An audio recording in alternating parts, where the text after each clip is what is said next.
Okay, can everybody grab a seat? If everybody can grab a seat, we are going to get started again. And if everyone would please mute yourselves.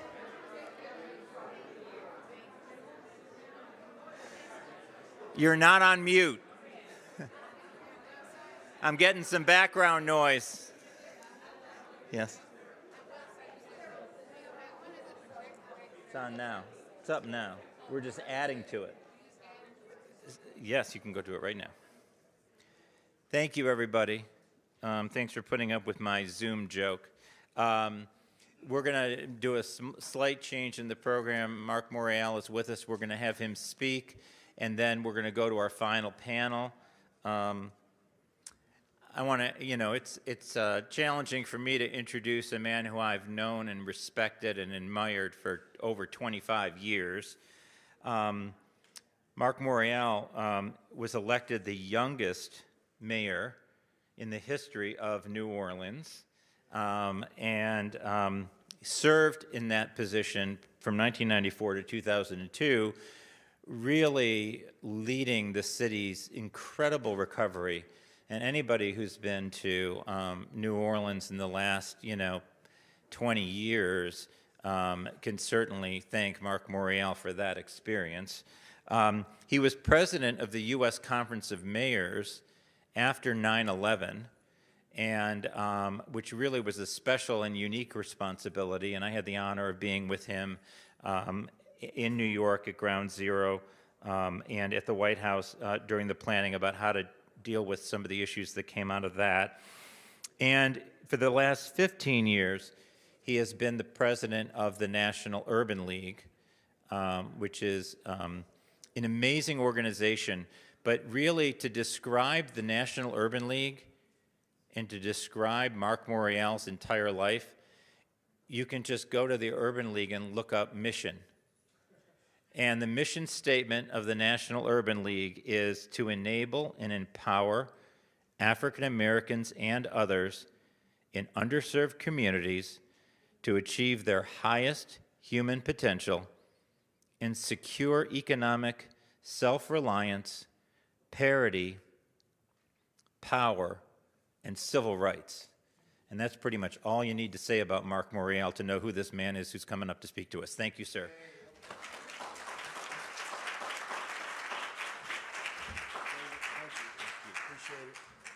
Good afternoon. All that needs to be said has been said, so I'll sit down. First of all, let me just say happy Juneteenth to each and every one of you. It is so important and significant that we're celebrating, acknowledging, and recognizing Juneteenth while we're in Atlanta, Georgia, for all of the historical significance of this city and this community. So I want to say happy Juneteenth to all the dads, granddads, dad figures. One day late, happy Father's Day. And certainly happy Pride Month to all. David, thank you.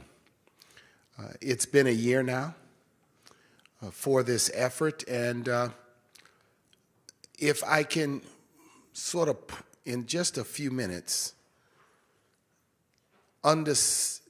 emphasize, or I should say underscore, the significance of what this is about, is it's building a team approach to the vexing, challenging issue of closing the wealth gap and increasing the Black homeownership rate.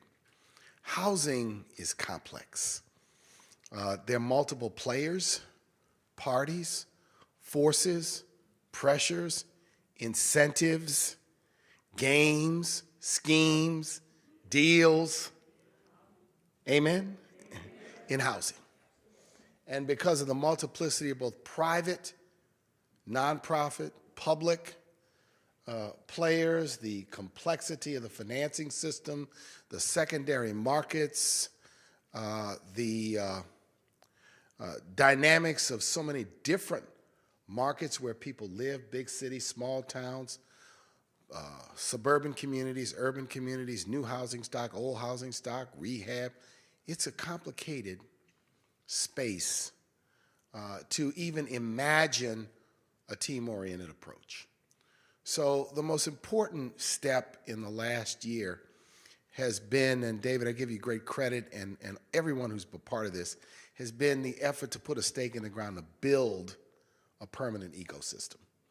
And the important thing is it's the beginning of building and pulling together this broad array of people and institutions to push on a singular goal.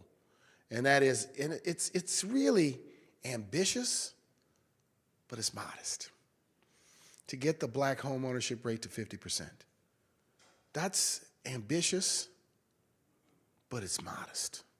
It's modest. And we have to, in all of our avenues and forums and organizations, have to talk about the ultimate goal. We have to affirm the ultimate goal.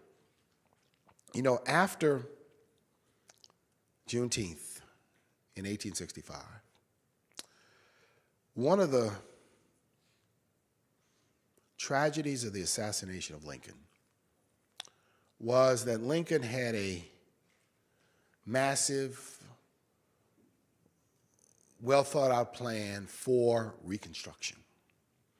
And one of the central components of it was Freedmen's Bank, a financing system, one of the first of its type, which was designed to create credit opportunities for the formerly enslaved.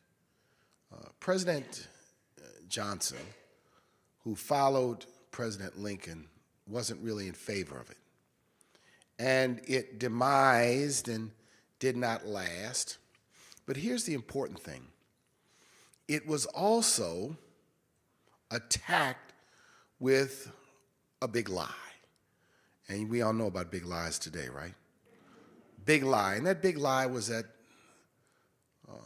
the formerly enslaved were not sophisticated enough, were not well-versed enough, weren't worthy of owning land or businesses or property. And therefore, this was just not a good idea for the government to indeed engage in.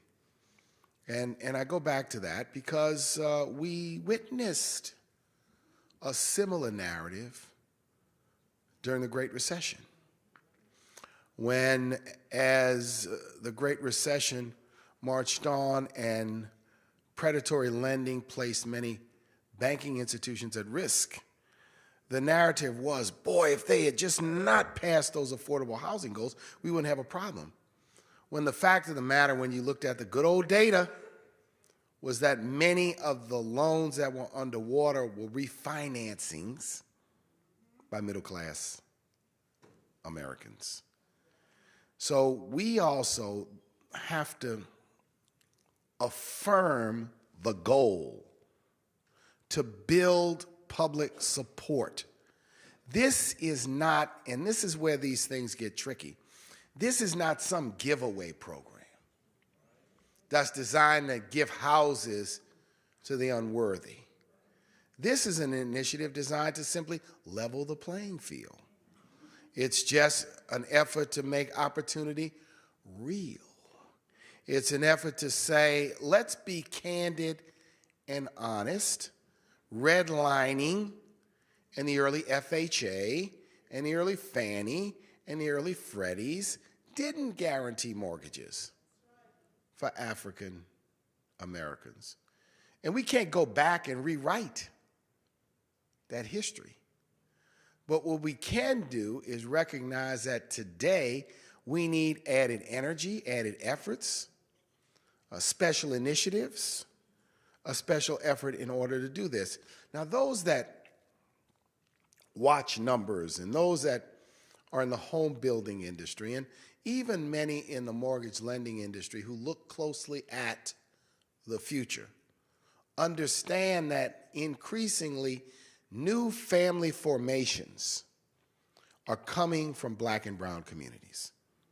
And therefore, the market of tomorrow is in Black and brown communities. So we, as we talk about the goal and speak about the narrative, David, we have to become versed in some practical economic facts of life. And that is that in order to sustain the increases in home ownership writ large, you have to focus on black and brown communities. And that this initiative creates a pathway for everyone to be involved. Now, I'm disappointed that these members of Congress did not pass the President's Build Back Better plan, because we had worked so hard to include within it a whole set of provisions and investments over the next 10 years that would make a significant difference in this. We've still got one opportunity. It's the tax credit bill, perhaps, to see if it's got dual support on both sides. If, in the wisdom of these members, they're going to do something right for home ownership. And you see, here's the challenge. Congress and our government has a habit of waiting until all hell breaks loose and there's a crisis to do the right thing. And do the right thing, and when they wait until there's a crisis, they tend to also, in an effort to do the right thing, make mistakes in haste and in error, and to respond to sometimes the pain of the moment. So we've got to do our work and keep this ecosystem and this coalition together. Continue to nurture it, continue to build it, continue to introduce new people to it, loop in local elected officials, loop in community-based organizations, loop in more lenders and more people from the banking and the finance system. Let all the regulators know. Every regulator, new regulator I talk to, I ask them a simple question: what are you going to do to close the wealth gap? And then I sit back and listen. And then if they say, what will be your advice? Then I whip out the 3x30 plan and say, we got a good plan written. In fact, all you need to do is sign here. Sign on the dotted line and join this team, and we will be good. So I want to just say happy Juneteenth to all today. Appreciate the opportunity to be with you. I want to thank David, the members of the steering committee, my colleague, Cy Richardson, who educates me all the time on how to best approach these issues. And at the Urban League, the National Urban League, we're very, very, we've leaned heavily into home buyer education and home ownership counseling as a key element of preparing people for the beauty and the benefits of home ownership. I'm not talking out of school, but I'll tell a personal story. You know, my daughter, and she has my first grandchild on the way, so next in August, she'll be on the way. My daughter, about 10 years ago, she was a young professional. She wanted to buy her first home. She comes to me. I said, okay, tell you what I'm going to do. I said, I have one condition. Number one, I'm not buying a house for you. Number two, I'm not doing anything for you until you go to a housing counseling class. She said, you know, Dad, I got all kind of degrees. I'm smart. You taught me a lot. Why do you want me to go to this? What is it called again? I said, baby, I want you to go to this housing counseling class. Of course, she's a very good daughter. She relented quickly and said, okay. She goes to it. She calls me up. She says, oh, my God, I was about to get ripped off. She said, oh, my God, I'm learning things. Really, I see how people can be used. I see how there's so many blind spots. I'm so glad, right? So she bought one house, and my assistance to her was to assist her with the down payment. She lived in that house for several years, and then she got married and with her husband bought a second house and turned that into rental property. And so built some investment income indeed for herself. But the point of the matter is that foundational, the way we think about it at the Urban League, is to get people prepared to get them educated. They need to understand budgets. They need to understand interest rates.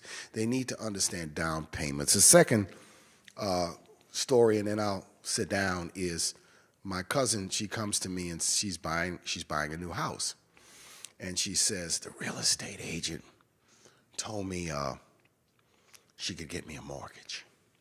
I said, the real estate agent told you she could get you a mortgage? She said, yeah, she's a real nice lady too. You know, she helped me out. She wants me to go meet her this afternoon. I said, well, where are you meeting her? She says, I'm going to go meet her in her kitchen. I said, oh, Lord, you're going to a real estate agent. I said, here's what I want you to do. Don't agree to anything. Go to the meeting, take the paperwork, see what it is, come back and tell me about it. And she comes back, she says, oh, I went over there and the lady introduced me to another lady. And the lady gave me these papers and to look at, and I said, well, let me see. I said, send these papers over to me. I said, did you see about these origination points on here? Did you see that it's a adjustable rate with a balloon note? She said, what's that? What's all of that? That's not good, huh?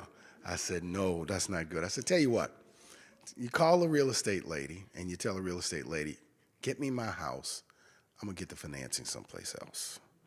I said, so let me introduce you. I said, you're about to deal with some trickery and deception. And she says, but the lady was so nice, and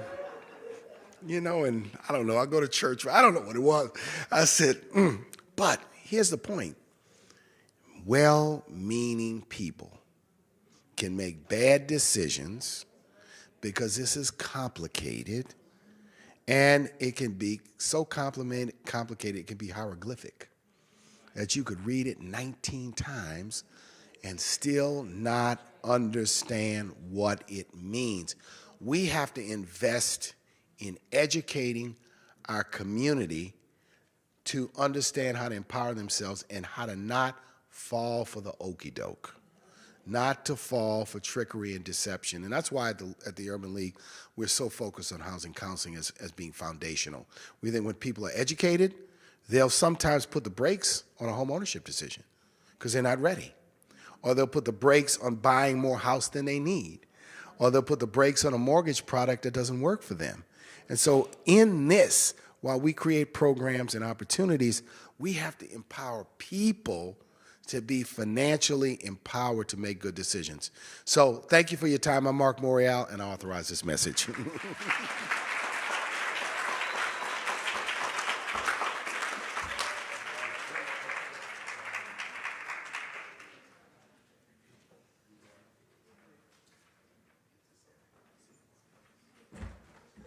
Okay, let's have our next panel